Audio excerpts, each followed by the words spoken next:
As a young man around 1600, Galileo noticed something about swinging objects that would become the foundation of timekeeping for 3 centuries.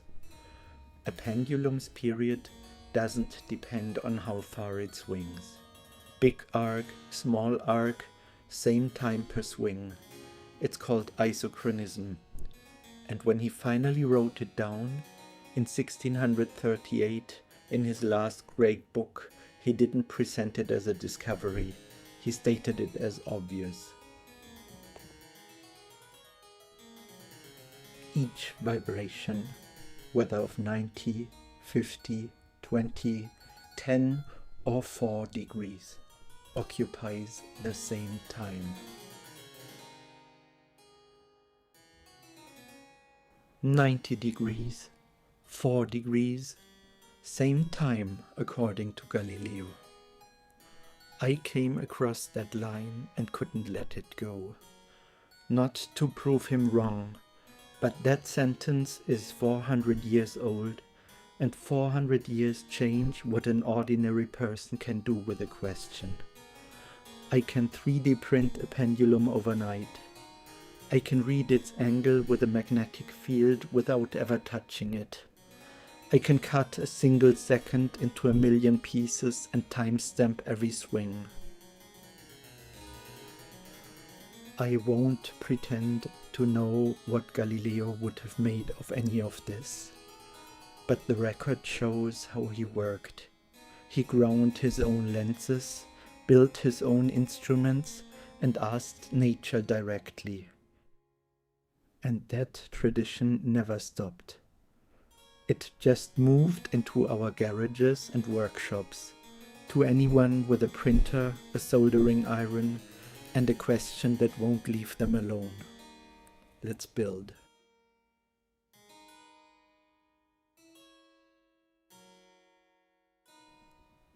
The pendulum itself is simple, a 3D printed arm on a ball-bearing pivot, most of the mass at the tip.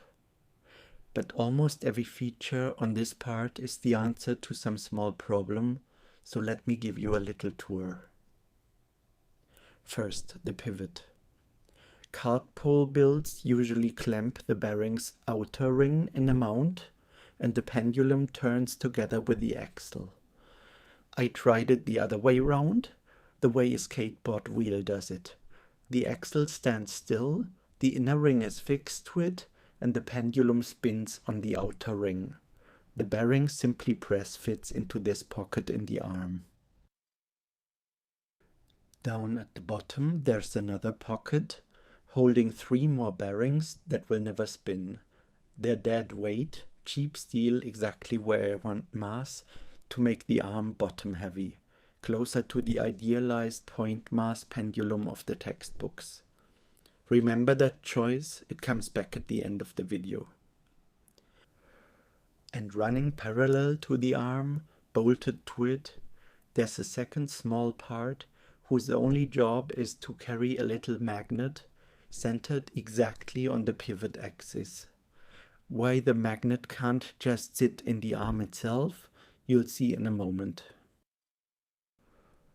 Here's the arm on its axle.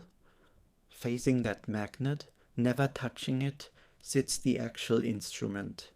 An AS5600, a magnetic angle sensor that costs a couple of euros. It reads the absolute direction of the magnet's field at 12-bit resolution, 4096 positions per revolution, about 0.09 degrees per count. And because nothing touches, the measurement adds 0 friction to the swing. The catch? It has to sit within a couple of millimeters of the magnet. So its mount slips over the tip of the fixed axle and stands right in between. The arm swings on one side, the magnet swings with it on the other, and the sensor holds still in the gap. That's why the magnet needed its own carrier part. The sensor lives exactly where a one-piece arm would have been. One problem left. The sensor needs 4 wires, power, ground, and the 2 lines of the I2C bus, a clock and a data line. But the arm can swing full circle, so wires alongside the axle would get hit, and routing them far up or down out of the arm's reach gets ugly the moment this axle rides on a moving cart someday. The one route left is straight through the axle. That's where they go, and what sounds like a workaround turns out to be the shortest, cleanest path in the whole assembly. Here's the real thing. You can see how tight it all is. The sensor floats a millimeter or 2 off the magnet, and the wires disappear into the axle. At the other end of those 4 wires, an Arduino Nano ESP32, pulling the sensor 1,000 times per second and streaming every sample with a microsecond timestamp. When I checked the timing, the jitter between samples was about half a microsecond. Total cost of the sensing, a few euros. Galileo timed his pendulums with his pulse. Now, how do we actually test the claim? The obvious way: release at 90 degrees, time it. Release at 45 degrees, time it. Release at 10 degrees, time it. Dozens of runs. But there's a lazier and honestly more elegant way. Friction. Every real pendulum slowly loses amplitude. Normally that's the annoying part. Here it's the whole method. Release once from as high as I can, and as the swing decays from 140 degrees down to nothing, it visits every amplitude on its own. Every half swing is one data point, an amplitude and a precisely timed period. One catch to check: doesn't the friction itself mess up the periods we're measuring? I measured the damping. It's tiny, and its effect on the period is about 5 orders of magnitude smaller than the effect we're hunting. Friction drains the amplitude, it barely touches the clock. The 2 axes separate. This is the run you just watched in fast motion. One release, 4.5 minutes of swinging turned into a single picture. Across the bottom, how far each swing reached. Up the side, how long it took. Every dot is one swing of the pendulum. No, these dots aren't raw sensor readings. Underneath this plot sit 250,000 of those, one every millisecond. From that stream, the analysis picks out the turning points, the instance where the swing reverses, and every pair of turning points collapses into a single dot, an amplitude and a precisely timed period. 482 of them from 138 degrees all the way down to 4, almost exactly the range in Galileo's sentence. If Galileo were right, this would be a flat line. It is not a flat line. At small angles, the period is 0.87 seconds. At 90 degrees, it's 18% longer. By 138 degrees, it's nearly 1.4 seconds, almost 60% longer. Visible in raw data, no statistics required. Isochronism doesn't just wobble at large angles, it breaks.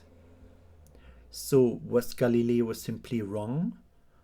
Let's ask the equation of motion.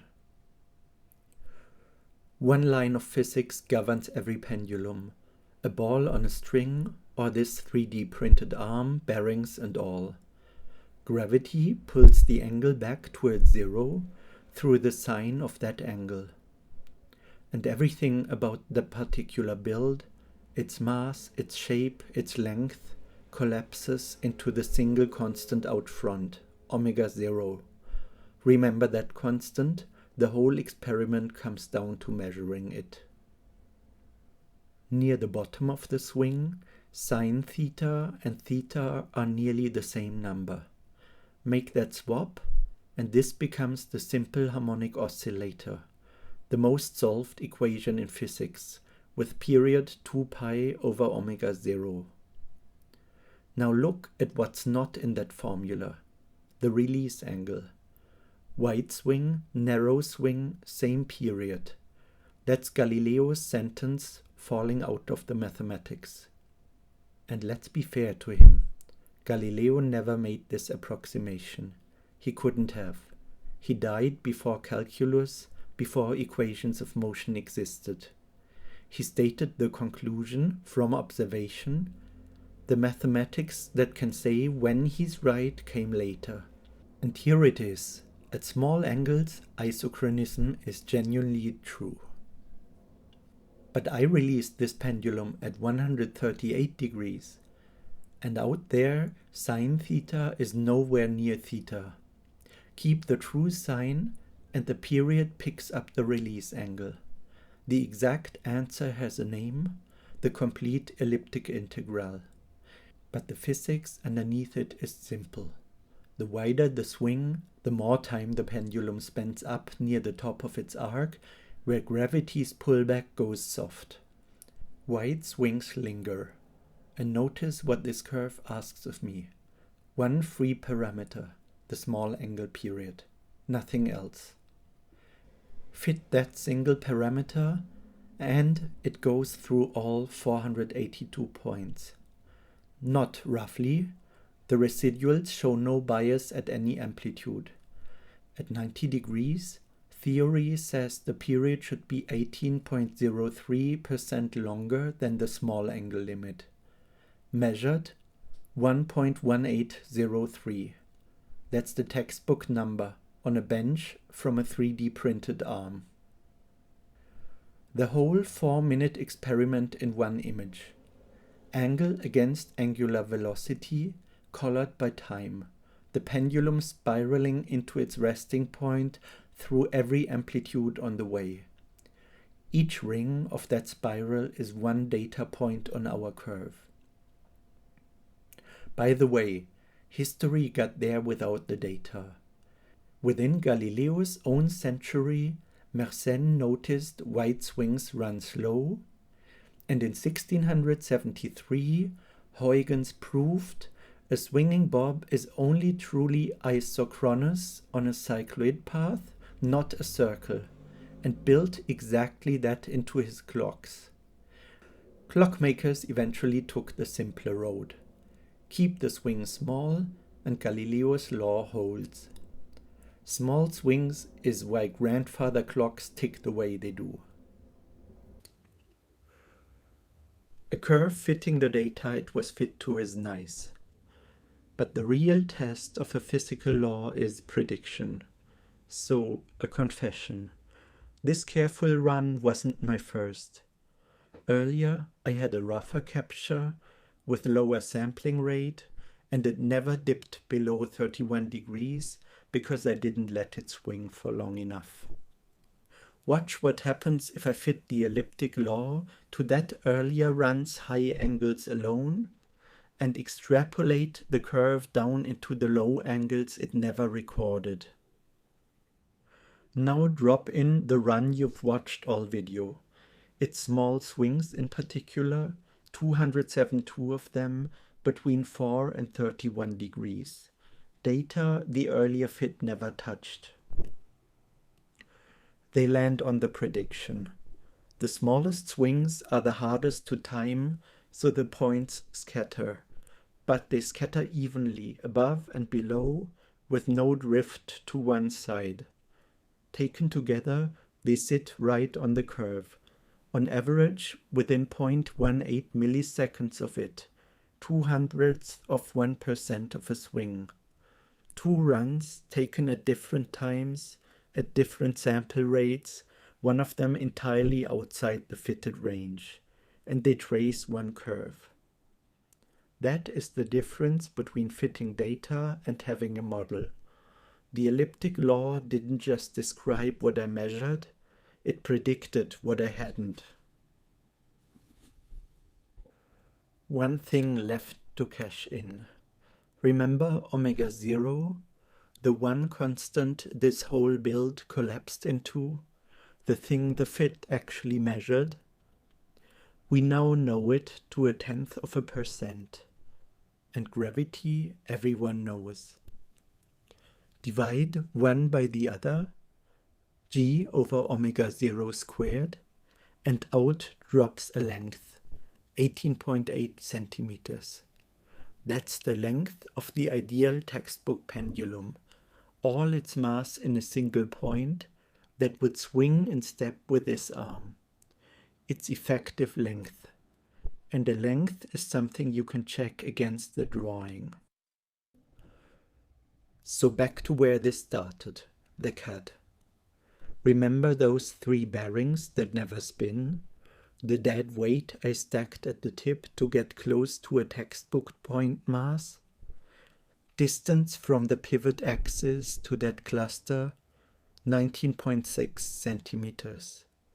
The fit lands slightly short of that, exactly as it should, because the arm's own mass hangs closer to the pivot and pulls the effective length in.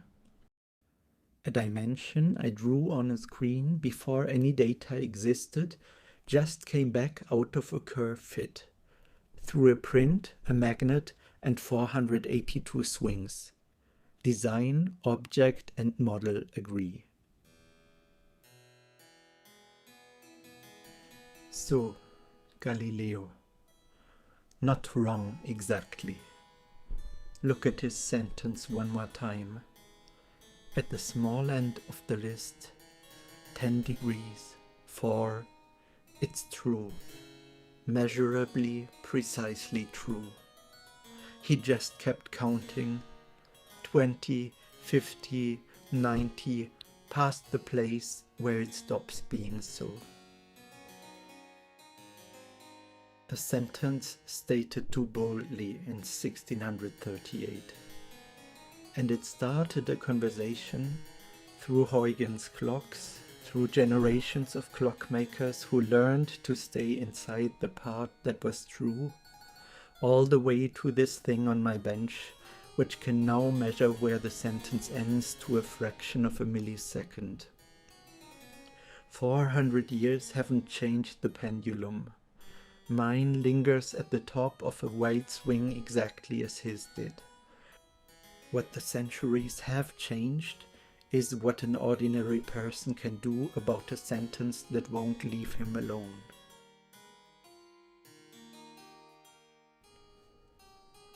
"4 degrees, the last number in his sentence, and the part that was right all along. Down here, every swing takes 0.87 seconds. Every single one. You could set a clock by it. People did for 300 years.